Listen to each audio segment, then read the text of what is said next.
Welcome everyone to our first course about local anesthesia. Thanks for joining us wherever you are joining us from. For sake of time, I'll just want to start immediately with that quick disclaimer here that this educational activity is just designed to promote improvement in oral health care, and it's independent of any commercial influence. We do not promote or endorse any specific drug, device, service, or technique of commercial entity. And also, we did not receive any external commercial support or financial aid associated with that presentation that require disclosure. So our topic today, as you all know, it's about local anesthesia from failure to success. I just want to highlight this very quick here because today we're just putting the foundation or building the foundation, is building an understanding how and why local anesthesia fails and why every one of us encounter this kind of high rate of failure that in some literatures it reach about 50% failure rate in certain nerve block techniques, which is huge.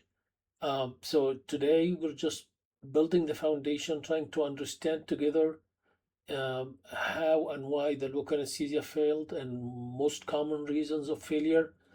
And we'll quickly and briefly touch base about the key solutions of how to avoid that.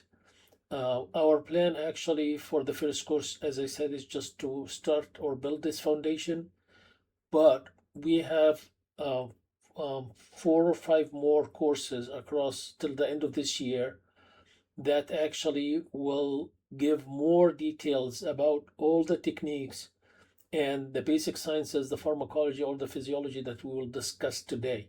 So I'm going quickly highlighting these points, but for our future courses, if you join us for the rest of it, I promise that will make you practice local anesthesia differently. So let's go here and start with this, as I mentioned, because to me, I think, and everyone should think that the basic science actually is the hidden power behind the clinical excellence. When you understand the deep understanding of the basic sciences, it's very important for a clinician because that makes you a good decision maker. That makes you understanding and be able to understand, to diagnose, and to manage the complication immediately.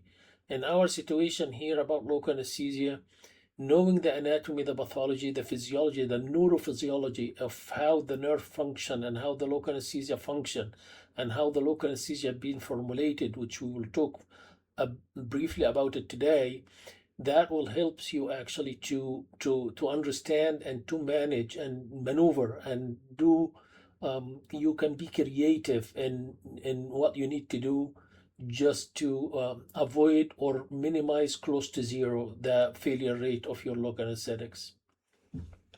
So the objectives that we are going to discuss today, this is actually the objectives of the entire courses, this one and the future coming courses that if you stay with us across until the end of this year, you will be able to get all whatever is being written in this slide here.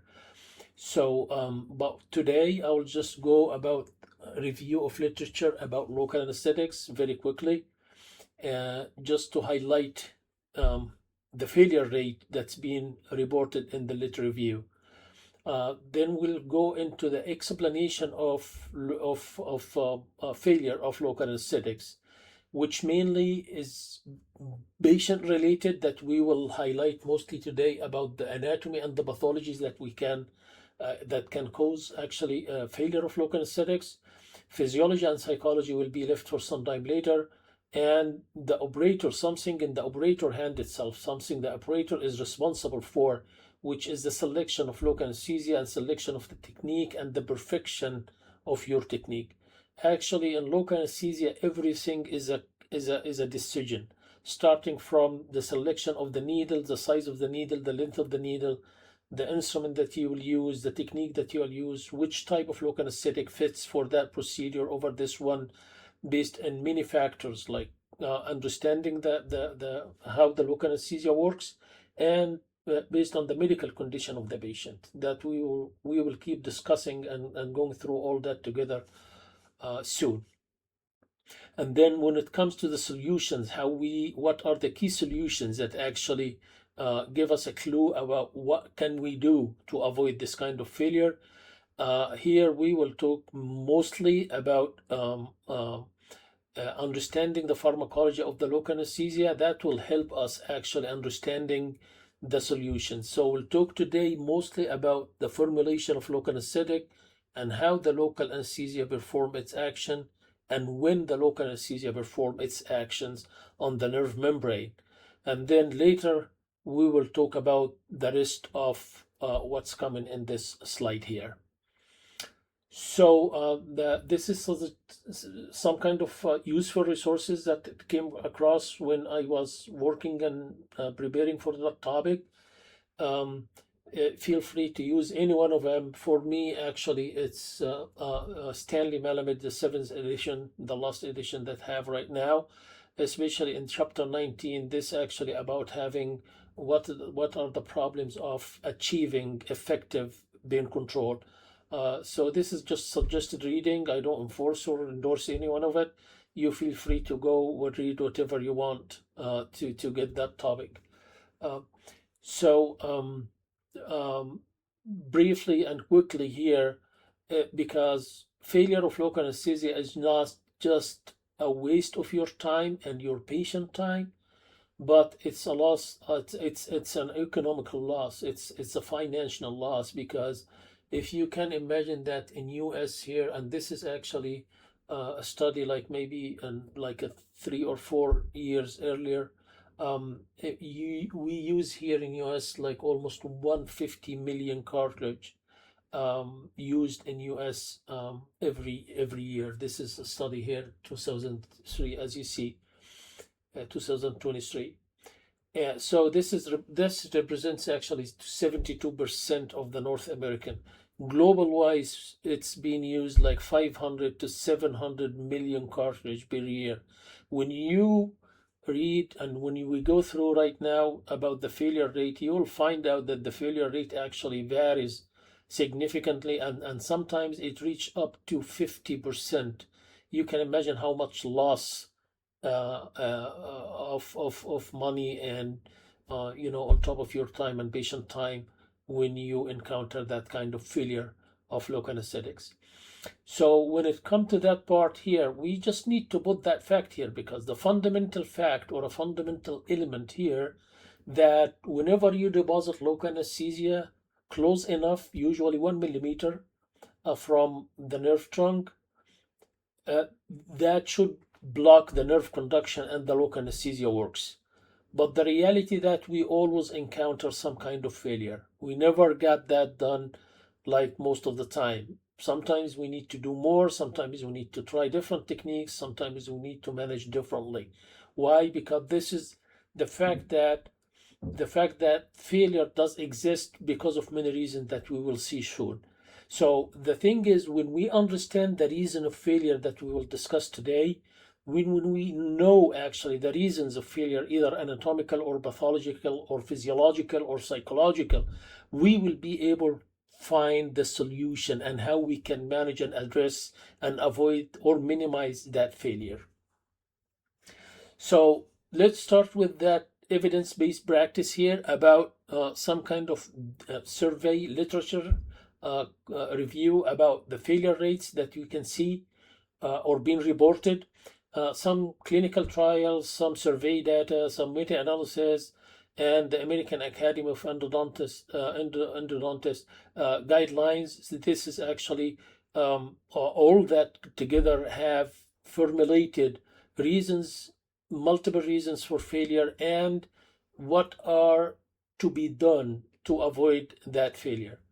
Here, starting with this survey study here, this is a survey being sent to 121 professional dentists, and they actually doing only the survey was about only conservative treatment, non-pulpally or infected tooth, non-bulbally involved or infected tooth.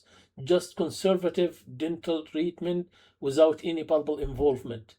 And this survey actually, it highlights all these kind of studies. You will find a significant difference between the maxillary and mandibular teeth failure rate. It's usually all the time in all the studies, it's higher in the mandibular teeth, and we will find out. We will go together right now to see why. So this study here is very quick and very simple, and just ask the dentist often how often or sometimes or always you got failure with local anesthetics with local anesthetic. And this is for maxillary anesthesia challenges here, which is very simple, straightforward infiltration technique. And as I said, the tooth is not infected, just very conservative. But we still encounter 16.5% failure rate difficulty that the providers answered that often or sometimes they didn't get a profound anesthesia in 16.5% of maxillary molar teeth, which is actually surprising here to get all this failure rate with just infiltration, which is a very simple procedure. In the premolar difficulty, it was almost 7.4, and when it comes to the mandibular anesthesia, you see that shooting high here. It goes up to 55.3%. That's scary. So more than half of your patient or their patients, they were not able to achieve a profound anesthesia in their mandibular molars without any infection, without any inflammation, which means that there is many other factors or a lot of factors that can contribute to that failure that we will go and understand it all together today. This one here is another meta-analysis study. It's been published actually in Dr. Malamet textbook. And this actually is a 36 randomized controlled trials that studied the failure rates in 15 minutes after IAN nerve block and 10 minutes after infiltration, and used lidocaine 2% with 1 to 100,000 AP for IAN nerve block, and articaine 4%, 1 to 100,000 AB for maxillary infiltration. And the average was almost 29% of cases failure, which is very significant here. So, and again, you can see the failure rate in the mandibular will be way significant or higher compared to the mandibular teeth. You see here, this is a breakdown in this chart here for all the failures. This is the IAN block failures, and this is the maxillary infiltration failure. If you look at the average here is almost close to 17 or 18% failure rate in maxillary teeth, and it comes close to 39 to 40% in the IAN nerve block failure rate, which is very huge. It's very significant. So there are many studies. Actually, it's been summarized in that book that I just mentioned, that all these techniques, you see, this is all the techniques that any dentist practice daily, is either like the traditional conventional technique or the supplemental techniques. And you can see that the IN usually is the king of failure here, because it's 15 to 30% failure rate, and when the tooth is hot, it go up to 40 to 60% failure rate. The least that have kind of failure is usually the intrapulpal technique. Here it's almost close to zero, because you, in this one, you just have the nerve exposed and you just immediately or directly inject in the nerve, the pulpal tissue itself. It's a painful procedure, but it actually, if there is no, actually the local anesthesia is not coming back from the root canal to the patient mouth, and it's all delivered within the root canal, it means that you will achieve 100% success of that technique. Otherwise, all other techniques, even traditional or supplemental, can have some kind of failure, as you see here. So we'll go for that explanation of failure of local anesthesia. And this actually was in the first slide that I showed. We'll focus more on the anatomical and the pathological reasons that can lead to or cause failure of local anesthetics. We'll start with the anatomy part here, and we will put some anatomical things here or anatomical factors or variations that can cause failure of local anesthesia, even the most simple technique, as I said, which is the infiltration. So first of all here, the bone thickness that varies significantly, as we will see in the next slide, between the maxillary and the mandibular teeth. The root configuration, especially in the maxillary teeth, makes a big difference. In the maxillary molars, it makes a big difference. The location of the nerve itself, and like the mandibular foramen, because sometimes we will see some pictures here about having a bifid canal or more than one IN. So, and then again, lastly, is the accessory innervation and the cross innervation. And we will be surprised to see that there are some nerves that we never imagined that can go and cross and get into the inferior border of the mandible and give accessory innervation to the mandible and mandibular teeth. So here, and this is actually one of the reasons for failure of the maxillary infiltration is the bone thickness distribution. This is a nice bell curve here. This actually illustrates or shows the distribution of bone thickness in the entire population, in all the population. Most of these patients actually, most of the patients fall into the normal range, but you will be surprised to see here that close to 15 to 16% have the cortical plate, the buccal cortical plate. This is where you go with your local anesthesia, is thicker or very thick. That's a huge number, because 16% of your patients have abnormally thick buccal cortical plate, either related to the anterior teeth or the molars, as we will see, and that actually can cause some kind of failure. So here, this is the buccal cortex, the anterior teeth here. We're talking here about central incisors, which is a very straightforward maxillary infiltration. But sometimes, because of the thickness here and the roots are long enough to go under the very dense cortical floor of the nose, the corticated bone in the floor of the nose, it's very dense cortical bone here.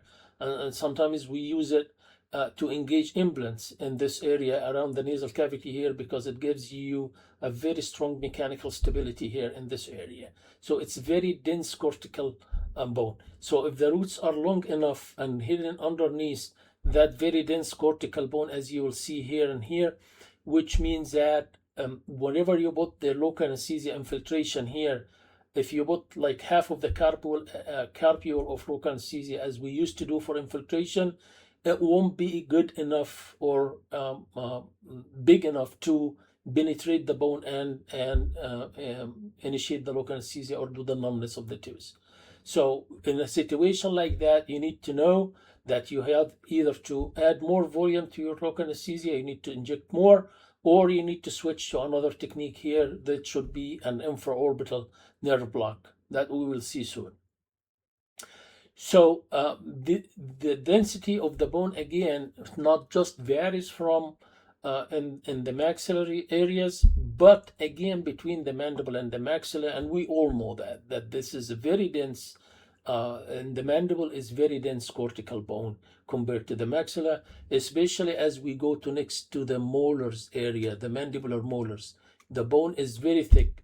Actually, the buccal cortical plate is the thickest portion of the buccal cortical plate across the entire oral cavity is the mandibular molar area. This is why infiltration here doesn't work.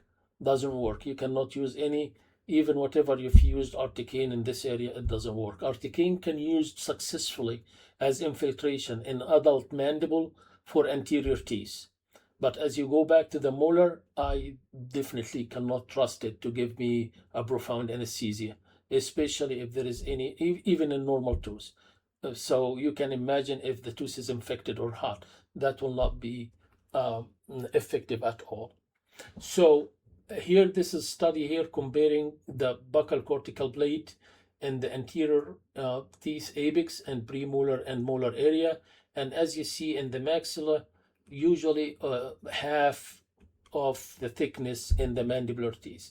As we go back to the molar area here in the mandibular molars, the buccal cortical plate is almost close to 5 and sometimes bigger than, thicker than 5 millimeter, which is very thick and dense bone. So the anesthesia will not be able to penetrate it to induce a profound anesthesia. One of the other anatomical factors that we need to consider is the root configuration. And as you look here in the picture, sometimes there is kind of weird root configuration. And this here, it's just a simple kind of abnormal configuration that can cause failure if you do infiltration anesthesia. Here, you don't have enough volume to cross because this is divergent. It's going close to the palate here, or the whole way down to the palate. So whatever you inject here, like half of the carbule, it may not be enough to penetrate this entire distance and go here. So when you see something like that, it means that you either need to give more volume of local anesthetics, or you try a nerve block just to make sure all the terminal nerves coming to that tooth is being blocked. So, and when it comes to the IAN, and as we said, this is actually the king of failure here. This is the one that we encounter most of the failure rates in this nerve, in this technique. So the first of all is the inconsistent landmark. What does it mean here? Because we will discuss that more when we come to the study together the techniques of local anesthesia.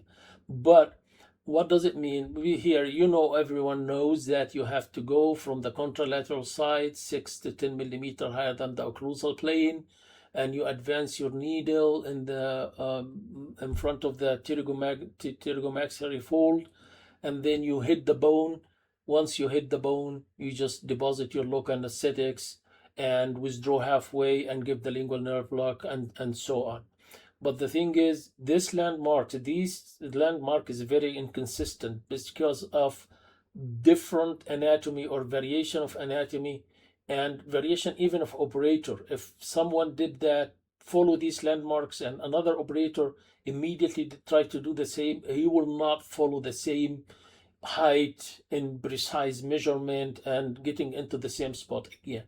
The patient itself is different from the right to the left side. And even the operator position, when you give right IAN compared to the left IAN, you're not having the same visual field that makes you follow these kind of landmarks consistently. So this is very inconsistent landmark. It's very questionable. And if you didn't go 1 millimeter close to the IAN, you will not be having enough volume to numb the entire IAN nerve block. Why is that? This here, as you see, this is just a graph here, or just a picture to show that the nerve itself here, the thickness of the IAN next to the mandibular foramen here is almost like 2.5 millimeter, 2.3 to 2.5 millimeter. And as it's moved forward, it sent off branches, and as it moved forward and reached to the anterior teeth is almost 1.7 millimeter. So it's a very thick nerve, and these are actually layered kind of nerve axons forming fascicles, and the average number of fascicles in this nerve is 18 fascicle. So if you didn't go close enough to the IAN and you deposit only one carpule, it will be enough to numb or to penetrate and numb only the mantle fibers, the peripheral fibers here. But the core fibers that keep moving forward didn't get enough anesthesia to be numb. And this is one of the reasons that he can get failure here. So this is just understanding the microanatomy of the nerve itself can make some difference in your practice. In a situation like that, what you need to do, you need to just make sure if the patient is numb, the lip is numb, and you can encounter some kind of, marks that the patient, the anesthesia is working, you just need to add more volume here just to make sure the entire nerve here is being soaked with local anesthetics. So again, accessory innervation, that's another factor here that we need to consider. And mainly there are three nerves here that give us some accessory innervation. It's easy to handle, very easy to handle when we have something like that. But it's just understanding and knowing the fact, the basic science behind this. So here, one of these nerves is the long buccal nerve and the cervical plexus and the nerve to mylohyoid. And we will see that shortly here in few pictures, how these can give some kind of accessory innervation that we never thought of it. So as you see here in this picture, this is what we call the retromandibular foramina. This retromolar foramina here, as you see it in a dry mandible, you see it here, and the CBCT, you see this. The long buccal nerve, actually, it comes, this is, the long buccal is the only sensory branch from the anterior division of the mandibular nerve. It comes from inside here and across distal to the last molar here, and gives sensation to the gum and the buccal mucosa here next to the three molars here, the molar teeth. So sometimes as it crosses from here, it sends some innervations that go inside into this retromolar foramina and proceed and give sensation here, either in the soft tissue here or inside the bone itself, inside the mandible itself. And when you give long buccal nerve block, usually you give it from here, so you stop here. So any other term accessory branches coming off, it will come before you block the long buccal nerve. So you do IAN, and then you do your lingual nerve block, and you do your long buccal nerve block, but there are some hidden accessory innervation that go inside here. And if you notice this retromolar foramina here, it's in some studies it goes up to 75% in a CBCT study, and another studies in a dry mandible it goes up to 72%, which means it's very significant here. And this is, I myself, when I do any wisdom teeth extraction, after I getting a profound numbness with the lip and the tongue and everything, and I check everywhere, I go around the wisdom tooth from all around, give an accessory or extra few drops of infiltration anesthesia just to avoid any kind of accessory innervation coming from this nerve and from the other nerves, as we will see right now. So another here, this is another accessory innervation here, that the IN itself, before it get into the mandibular canal, it sends branches that go into the posterior, into the condyle here. So these, whenever you go, regardless of the volume of the local anesthesia you're giving here, you will be always missing these ones. So what happened if you did one carbule, two carbules, and still have some kind of failure of local anesthetics here? In a situation like that, if you don't know how to do Gauge nerve block, when you bring your needle here and inject your anesthesia here, so it can cover all that. Without this, you will not be able to avoid the failure of local anesthetics. That's again very common. It happens because sometimes I try Gauge myself like many times. I always use that technique. And whenever I have any one injection, two injection, and the patient still feeling any pain, I just go the third one with Gauge, and you're done. You're all set. So one of the nerves here again that can give you that is the cervical plexus. Cervical plexus here, this is actually two main nerves from the cervical plexus, which is the great auricular nerve that travel upward here. It gives sensation to the skin on the angle of the mandible and the parotid and the ear loop. And the other one is the cervical nerve, the transverse cervical nerve, that travels and gives sensation actually to the skin in this area here. But there are some studies, it shows that 97 of the cases, these two nerves actually send some branches that get into the inferior border of the mandible. And this one actually very deceptive because never expected that. But how you can avoid something like that, or how you can find out something like that? Whenever you encounter, you give your enough volume of local anesthetics and you still have some sensations here, go do infiltration from the buccal. Go down as you are giving infiltration. Go down to the root apex, the level of root apex, or even deeper than that, to the inferior border of the mandible, and give some infiltration anesthesia. Then you got all this one under control. The nerve to mylohyoid, this is the most common out of all these, and this is very tricky because this nerve is not just a motor nerve. This is a mixed nerve.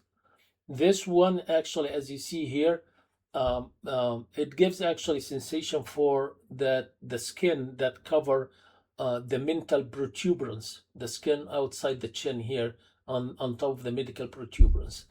And it just gives, as we know, it gives motor supply for the mylohyoid muscle and the anterior belly of digastric. But as you see here, there are some kind of foramina here and the inner surface of the mandible, and there are some branches that can go from this nerve actually and penetrate that and give sensation to the anterior teeth. So when you see any lack of profound anesthesia in anterior teeth after you giving whatever the technique that you give, if you give IAN, then you need to put some infiltration here to get that nerve controlled and numbed. So not only here for the anterior teeth, there is another common place that this nerve to mylohyoid gives sensory innervation to, which is the first molar, especially the mesial cusp of the first mandibular first molar. As you see in this picture here, this is the red one here, this is the mandibular nerve, and before it get into the canal, into the mandibular foramen, it gives the nerve to mylohyoid. It runs under the mylohyoid muscle, under the mylohyoid ridge here, and it get into this to give innervation for the first molar. The lingual nerve itself here, which is the purple color here, sometimes also have some branches that go inside the mandible and give sensation here. So having all these nerves controlled, that's something you need to know and you need to learn just to get to avoid this kind of failure. One of the anatomical factors here is again the bifid canal. This actually, as you see here, bifid canal has a classification. It's because it's there are many forms of that. Sometimes you have like two separate canals that run together. Sometimes they start as two canals and they merge in one, and sometimes they continue as separate two.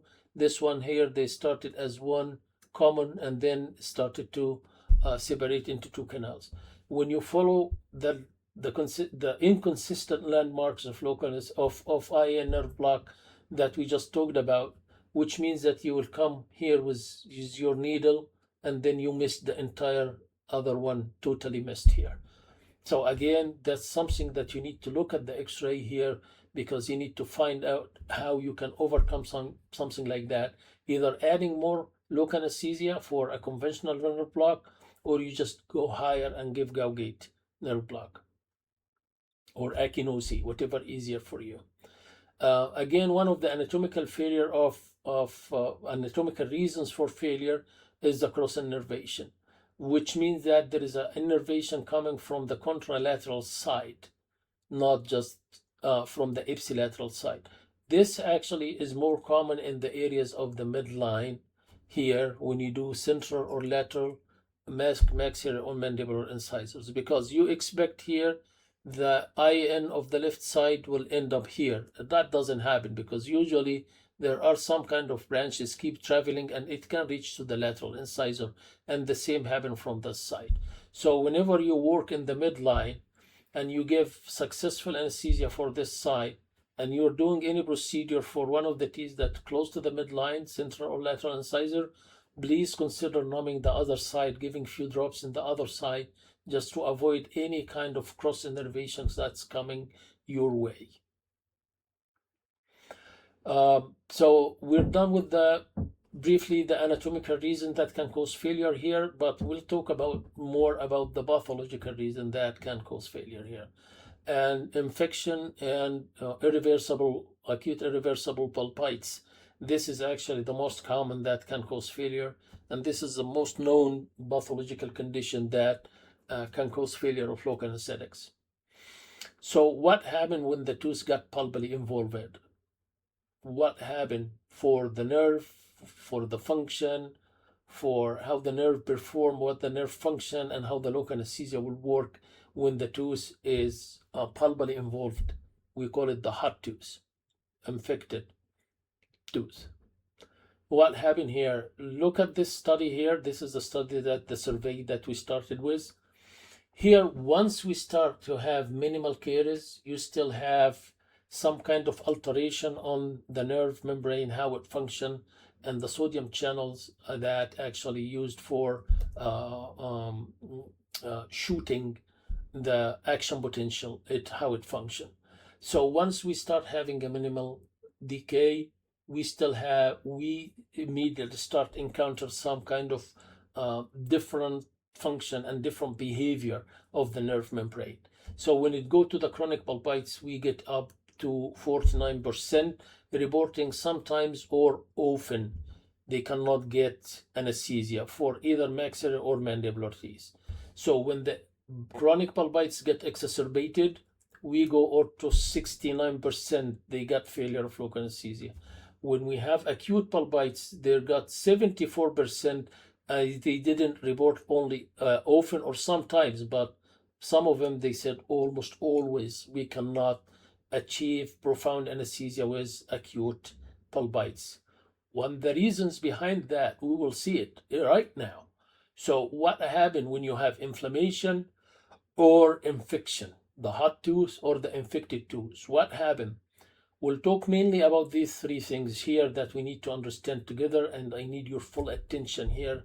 This part actually has some kind of physiology and pathological changes that we need to understand together.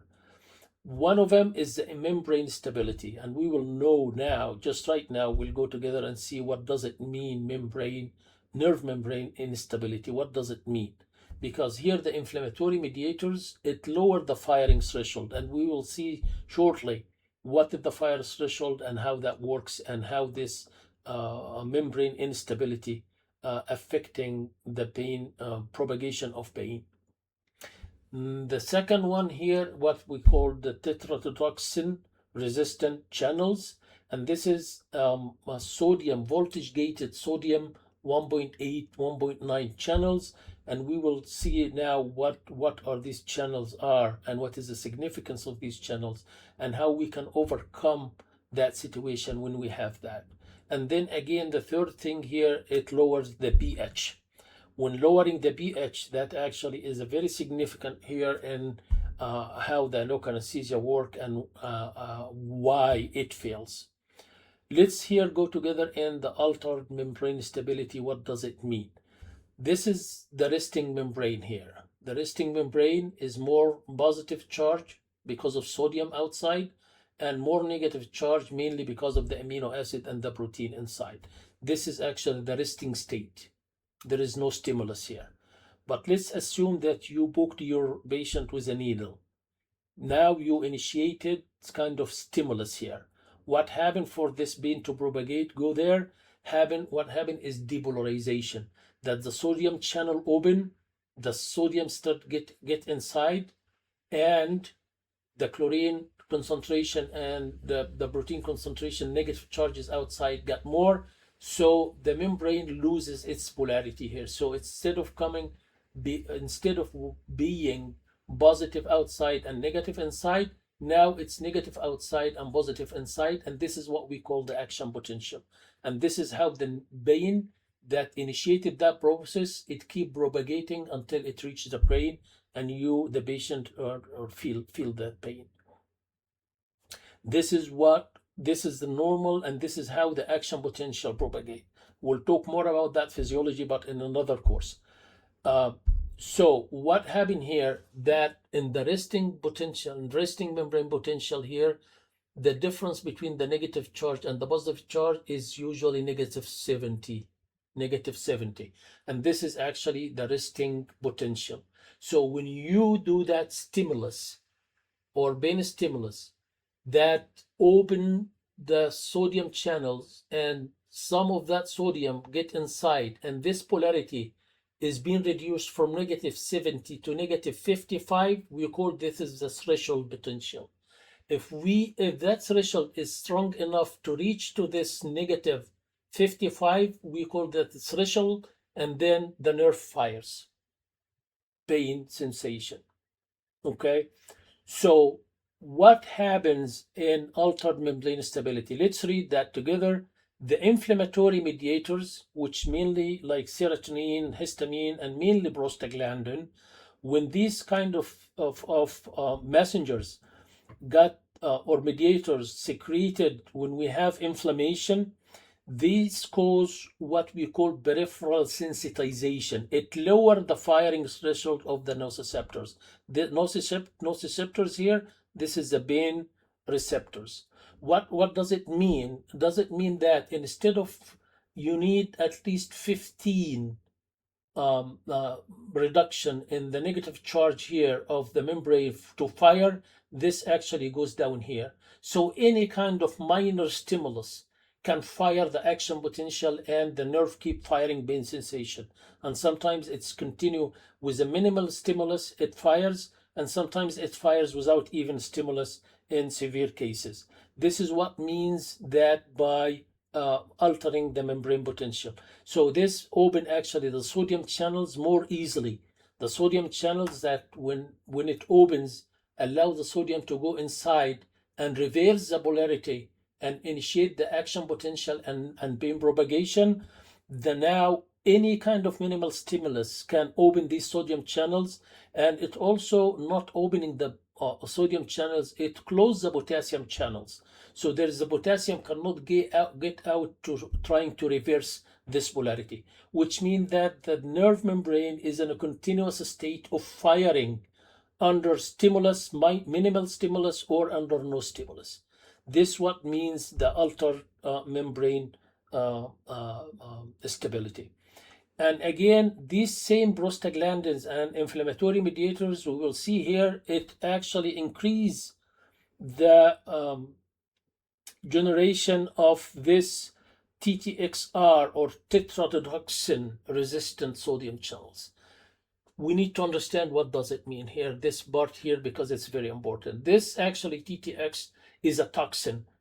It actually secreted with this buffer fish. You all know this kind of fish. This is a very strong toxin. Look, anesthesia, by the way, is a toxin. It's the same, but it's being made and prepared to be working in a doses that's safe to use. But the difference between the tetrodotoxin, which is the TTX toxin, and the local anesthesia, that this is the sodium channel here.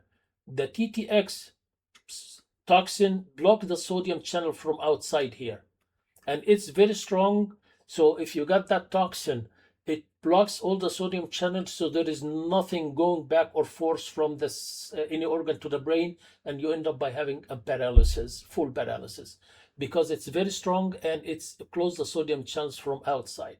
Local anesthesia close this sodium channel to block the action potential, to block the pain. It has to cross the membrane and needs to attach to the sodium channel from inside to close the pain. So what happened here, what does it mean again in simple words here?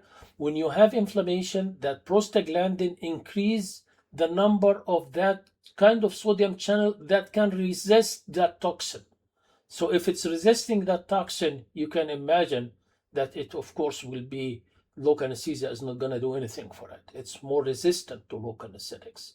So this it's not just altering the membrane potential and the firing potential of the membrane, but build up more of this TTXR resistant channels, which make the local anesthesia more ineffective. So not just firing for a minimal threshold, no, firing And even if you give local anesthesia, the sodium channels that the local anesthesia should block to stop that pain, the local anesthesia is not going to function because this channel is resistant to local anesthetics. And this is what you can see here. So again, the third factor here is to lower the pH. And let's get into this together here to understand what does it mean. So let's assume here that we injected 1000 molecule of local anesthetics. Okay, the normal body pH is here basic, alkaline, it's 7.4. So what happened when we inject that amount of local anesthesia here, the 1000 molecules of local anesthetics? 75% of this local anesthetics, and we will see that shortly here when we talk about the formulation of local anesthesia. Just remember this one because it will make more sense when we talk about the formulation of local anesthesia. So 75% is charged, acidic, protonized, have extra hydrogen atom, which is this green part here. And only 25% of it is the basic, the weak base, the RN, the uncharged weak base of local anesthetics, which is the yellow one here. What happened here? This yellow part of the local anesthetic is the one that's lipid soluble. This one can actually dissolve in the lipid and can penetrate and go inside the cell membrane or the nerve membrane, so it can convert inside, get a proton and become, you see that, become green again. It has to be charged inside because this is the one that can attach to the sodium channel. That yellow one, the base here, cannot attach. It can cross, but it cannot attach to the sodium channel. To attach to the sodium channel, it needs to be converted, get a proton, more positive charge, and change to this. This is why the formula is interchangeable between Rn and RNH, and we will see that shortly.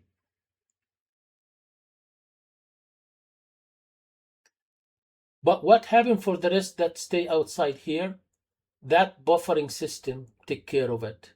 So that buffering system take it, and again with the same ratio, 25 to 75%, it change it and it neutralize it so it can cross until the entire dose that you injected is being neutralized and cross the nerve membrane and can able to get protonized inside and attach to the sodium channel. In very simple words here, when you have a normal body pH, no infection, all the amount of local anesthetic that you inject, your body will deal with it. So make it functioning to cross the nerve membrane and got attached to the cell, the sodium channel from inside and block the action potential. But let's see in the case of infection here, what happens in the case of infection. What happens here that your body pH is acidic. It's not neutral. It's not basic anymore. So if you are injecting 1000 molecule in an acidic media, it will attract more protons. It will become more acidic. So instead of 25, 75%, now it will be 99% acidified and only 10% that's neutral. So the 10% here, it can cross, and the rest of the local anesthesia will stay outside the nerve membrane, useless. This is why in case of infection, the local anesthesia doesn't work. It doesn't give you any action here. So when we talk about this, understanding the formulation of local anesthesia, this story will make more sense to you right now. Connect this, whatever we have discussed right now, with what we will be discussing in the next few slides. To understand this irreversible equation here, you see this arrow back and forth, it means reversible. It means that this is the original weak base. This is the original molecule of local anesthetics. And this is actually the one that can get acidified and get proton and become acidic, positively charged, as you see here. And this can convert into that, and this can convert into that based on the medium that you put the local anesthesia in. The good thing that all the original material of local anesthetic is the RN, one, the basic one, the weak base. And we said the weak base is the one that's lipophilic, that can cross the lipid membrane. It can attach to the lipid membrane and can cross the lipid membrane to perform its action into the sodium channels. That's very nice. Okay, so why we cannot use it all like that instead of that 10%? The thing that in its form, in that form, it's crystalline, it's non-injectable, it's pore soluble, it's not water soluble. So to make it water soluble, here as you see, it's a crystalline powder and it's not injectable. So to make it water soluble, it needs to be acidified. So we need to add acid to it. When we add acid to it, most of it changes into that form that cannot cross the nerve membrane. So why we acidify it? Because it needed to be injectable and needs to be water soluble and needs to be chemically stable. Because without this, it will not be chemically stable. When you acidify it and make it HCl, all the local anesthesia that you're using, it's an HCl. Lidocaine, this is the original material, the RN material, and acidified with hydrochloric acid. And again, 2%, 3%, 4%, that gives you more control over precisely adjusting the concentration. So acidification is mandatory, despite that the original material itself is the one that we need, but acidification is mandatory to make it chemically stable and make it water soluble, and you can adjust your concentration. So in its original form, let's go back to the same equation that we need to keep in mind here. The local anesthetics here with epinephrine is even more acidic because we add more preservative. So for lidocaine here, let's take a lidocaine as example, and you can apply that to the rest of the local anesthetics that you use. Lidocaine here with a 3.5, lidocaine with epinephrine is a 3.5, the pH is a 3.5, which means that the only original material that we need to use, and the one that can cross the membrane, you can see how much the concentration is only 0.004 of the entire cartridge that you have. And the rest of it is this one that cannot cross. So when you inject it into the body, if you remember, the normal pH, when the pH of the body is normal here, this 0.004 transform it into 24.3, which is almost 25%. And then the rest of it, this normal pH keep buffering until the entire thing here actually transform it and be able to cross the nerve membrane. I hope that makes sense. So back again, just to connect all these dots together, the local anesthesia here, how it works. Here, the same equation here, this is what we have discussed. The Rn is the one that can cross. We need first to cross the lipid bilayer. So this one here, neutralized, instead of being 0.004%, neutralized by the body into 25% of the amount that you inject, and then it can cross the membrane. Once it crosses, it needs to get a proton. It needs to transfer from this one, because this one is the one that can attach to the sodium channel. So this one can cross, but this one can attach. The majority of the anesthesia that you inject is the one that cannot cross. So what happened? Your normal body buffering system can make that local anesthesia work. So when you lose this buffering system because of infection, you lose almost most of the local anesthesia you're injecting. It's becoming almost useless. So after this quick review here, what are the solutions? What we need to learn, what we need to do to avoid this failure and to overcome all these pathological or anatomical issues here. The key solutions here, I highlighted most of it. Will not, of course, cover all that in details, but just to consider, using articaine in infiltration is proved to be superior of using lidocaine in maxilla and mandible, in both as an initial local infiltration or as a supplemental technique, infiltration supplemental technique with IAN nerve block. It's proven for articaine. It doesn't make difference, in my opinion, in nerve block, but it does make big difference as infiltration because it's easily crossing the soft tissue and the bone compared to lidocaine. We need to consider highly buffering the local anesthesia, and we will know now, after we get all this pathology review here, we will understand now the value of buffering local anesthesia.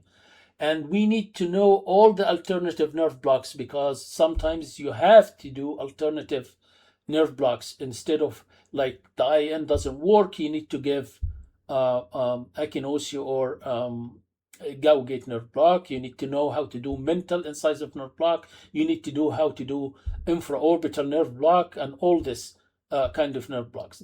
You need to learn that for sure. You need to know that. And again, all the supplemental techniques, we have like 3 or 4 supplemental techniques that's very useful that you need to learn. And then again, perfection of your technique. You need to know exactly the landmarks, and you need to follow the guidelines and the key marks for how you do a successful nerve block or even infiltration. And then the preoperative NSAIDs, because as we mentioned, that the inflammation can cause a lot of things, which the TTX are resistant channels or alteration of the nerve membrane function, how it functions. And actually, this is because mainly of the prostaglandin. The NSAIDs, all of it is almost like anti-prostaglandin. So putting your patient in NSAIDs for a few days when you have a hot tooth, that actually will help in restoring the normal function of the nerve membrane and reducing the number of the TTX resistant sodium channels. So when it comes to this one by one articaine superiority, of course, it is well known that comparing effectiveness of articaine versus lidocaine by maxillary infiltration, as I said, or as a supplemental technique for IAN, it's proved to be 3.8 times more effective compared to lidocaine. Here, another one, does the articaine provide an advantage over lidocaine with asymptomatic irreversible pulpitis? Yes, they find it's very significant as a supplementary infiltration. So as an infiltration with IAN nerve block, articaine is more superior in getting things under control compared to lidocaine. It has a better diffusion. It's more reliable diffusion through soft and hard tissue, as I said. It's consistently giving, and most of the studies that have been done is consistently reported as giving a high success rate compared to lidocaine. And it has a versatile application. Of course, you can use it anywhere for any technique, everywhere, anytime. There is no any risk associated with using articaine. Second thing that we need to quickly highlight here is about buffering the local anesthesia. Do buffered local anesthetics provide more successful anesthesia than non-buffered local anesthesia? Yes, it does, and it's very significant. And buffering is not just giving more effective, because buffering, you increase the value or the amount of the RN. So when you do buffer before injection, you increase this amount of RN. When you increase it, it means that you have more of these molecules available to cross the nerve membrane and to perform the action. That's the value of buffering, which will save a lot of time for you, and it will give you more successful, and it's less painful, because the acidity of the local anesthesia is one of the reasons that can cause pain when you inject. So when you have this anesthesia buffered, actually that minimizes the pain. It gives you a faster onset of local anesthesia, and it gives you many advantages that we will see here. So definitely buffering local anesthesia does make difference. The buffering here, usually you add the sodium bicarbonate, 8.4% concentration, as we will see now. This with hydrochloric acid, it gives you water and carbon dioxide. Carbon dioxide here have 3 different ways actually to increase the anesthesia. and the action on the nerve. It has a direct nerve depression. It depresses the nerve itself. So if I have a direct depression action on the nerve, it makes the anesthesia faster onset. Why? Because, as I said, it increase what we call the ion trapping. So when it has a depression effect on the nerve membrane, that will make the anesthesia work faster. So with buffer lock anesthesia here, the average wait is almost like 2 minutes, compared to the 5 to 10 minutes in different and other types of local anesthetics. So you minimize like 5 minutes for each patient, 4 to 5 minutes with each patient if you use buffer local anesthesia. And not only that, it just the ion trapping. Ion trapping, what does it mean? If you remember when I said the RN needs to cross the membrane, and inside the membrane it got a positive charge, and then this one can attach to the sodium channel. So when you have that carbon dioxide inside the nerve membrane because of buffering, that gives you more acidic media. It gives you more proton. So the RN that can cross, you increase the concentration of the RN molecule outside, and when it crosses, there is more available proton for it to acquire and to convert to the RNH, and it can perform its action. So you are increasing this and you're increasing that, and this is what makes you save a lot of time when you use buffer local anesthetics.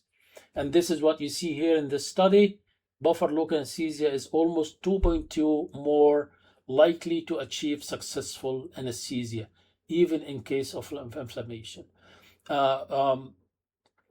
In brief and very quick, you can do that immediately before injection. You don't need any complicated devices or whatever. Yes, that's very doable without anything here. All what you need to do, the ratio here of is 10 to 1, which means that you need to add only 0.2 millimeter of 8.4 sodium bicarbonate. It's a ready-made vial. You can just have that. And what you need to do is you spill almost 0.2 milliliter, which means almost the thickness of that rubber stopper here. So if you load your needle, your cartridge, and you spill, move this rubber stopper to reach here to the red line here, you spill almost this amount, and then use an insulin syringe for using this sodium bicarbonate and inject back until this goes back to normal. Once you do that, immediately inject it. Don't wait, because waiting actually will start actually have deposits, and it doesn't stay. And after like few days, you will lose the epinephrine if this is a lidocaine or articaine with epinephrine. So it has to be done immediately, and the ratio, it should be 10 to 1, and you just inject immediately after you do that.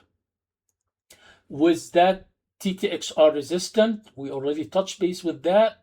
And as I said, because it's inflammatory mediated, it's increased the concentration of prostaglandin and other inflammatory mediators, and this will increase the voltage gated sodium channels 1.1 and 1.8 and 1.9. So if we give NSAIDs, which anti-prostaglandin, that will help actually to stop or prevent that inflammatory cascade, and will reduce the ratio of production of this kind of resistant channels. This is a lot of studies here that NSAIDs actually, the anti-inflammatories, can help you if you have this kind of inflammation or infection. Alternative techniques that we need to learn.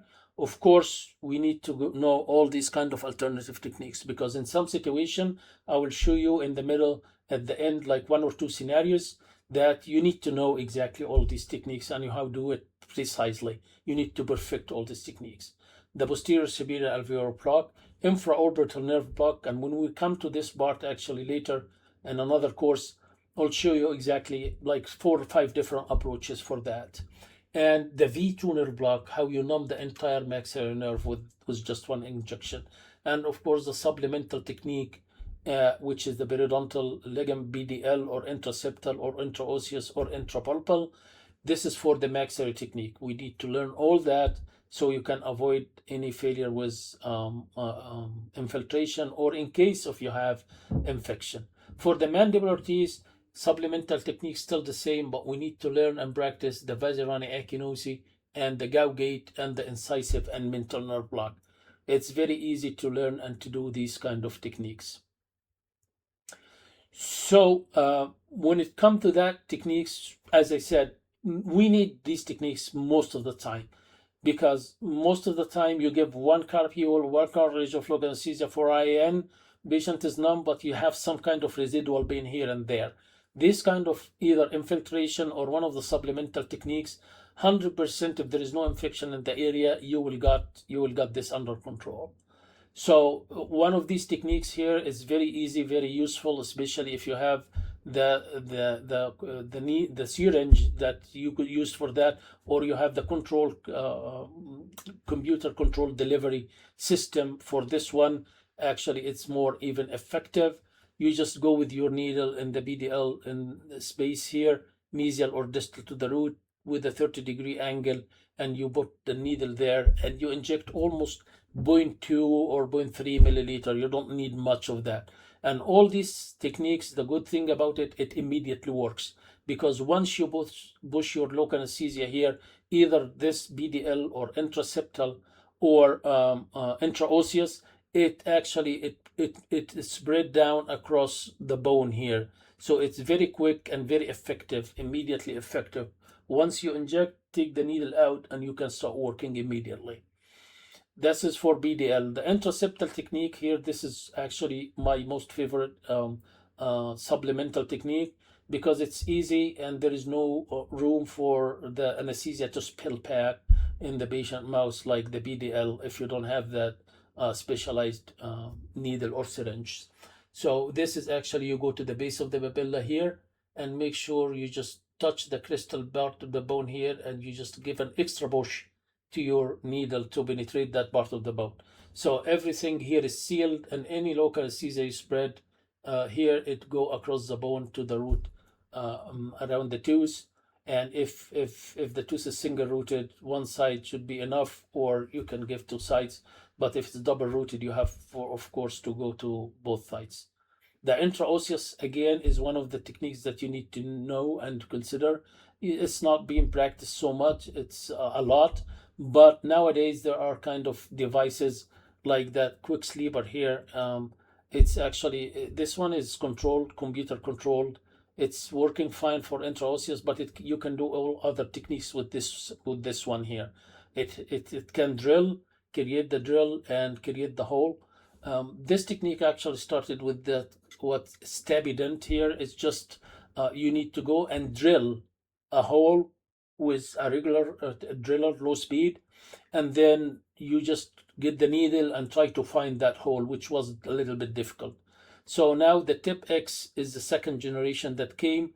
This one have like a drill, and there is a cannula here. So once you load this to your handpiece and you drill, you take this part back with the drill, and this part here is stay as a sleeve inside, so it work as a guide. So every time you need to add anesthesia, you don't have to struggle finding the hole that you have created.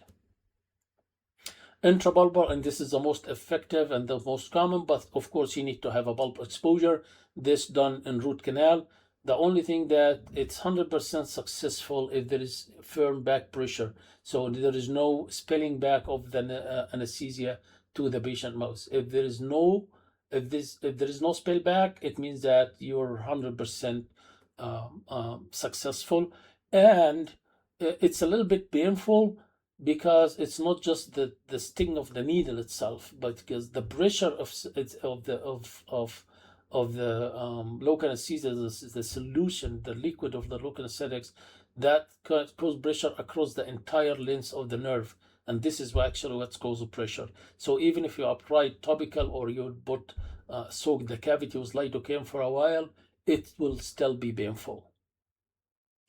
So in conclusion here, achieving predictable anesthesia, you need to know a lot. You need to know the anatomy, you need to know physiology, you need to know pathology, you need to understand the pharmacology, and you need to make the overall evaluation even for your patient. And then you choose wisely. You choose wisely what you need to do, because it's not a single factor. The failure is not a single factor. And sometimes you need to work with two or three of them all together, just to make sure that you did a successful job when numbing your patient. Let's give a scenario here just to show you very quickly here. This one here, this is the upper left canine. It's tooth number 11. As you see the infection around it here. So she came with all that swelling here. So if you give infiltration as we discussed, there is no way that works.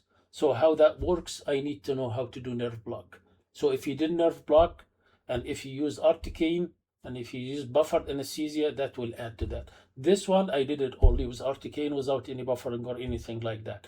Just the nerve block itself, even with lidocaine, it will work. Why? Because you just stayed away from the infected area. The infection was around the tooth, and you just go here into the infraorbital foramen. Once you get an infraorbital nerve block, you got the tooth done. Let's assume that this infection here is in the central incisor. Okay, nerve block will help? Yes, 100%. But what else we need to do? We need to consider cross innervation, innervation coming from the other side. So I need to go and numb either the other side, the contralateral infraorbital, or just get some few drops infiltration in the frenum here, just to make sure any cross innervation coming from the other side is under control. So you see, there's not one factor. You need to consider everything together. Understanding the anatomy and pathology, you need to get all that together to get a successful local anesthetics. There is another one here. This one here is tooth number 14. This is the first upper left first molar. For those who doesn't know the American system of classification of tooth numbering. So as you see, huge swelling here, all the area is swelling. I cannot even go with any infiltration, even if I tried BSA, the posterior superior alveolar nerve block, the area is not very accessible here. So what I have done here, I did V2 nerve block.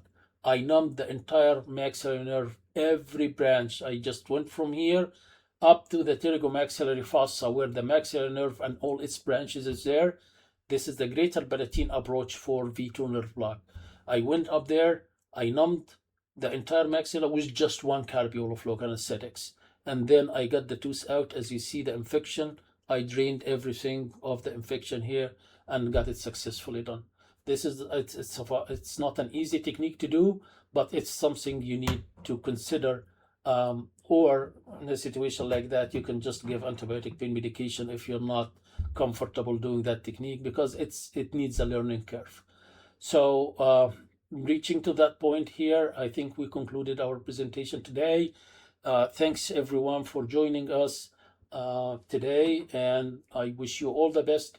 This is actually our email here and our Facebook page. Please feel free to shoot us any question at any time, and we will be happy to get back to you and answer your questions. We'll try today to get some questions answered to our best and based on the time. But I promise, if anything we couldn't answer today, I will respond personally to every one of you in the email to answer your questions. Thank you, and you have a great day. And let's go to the question and answer part.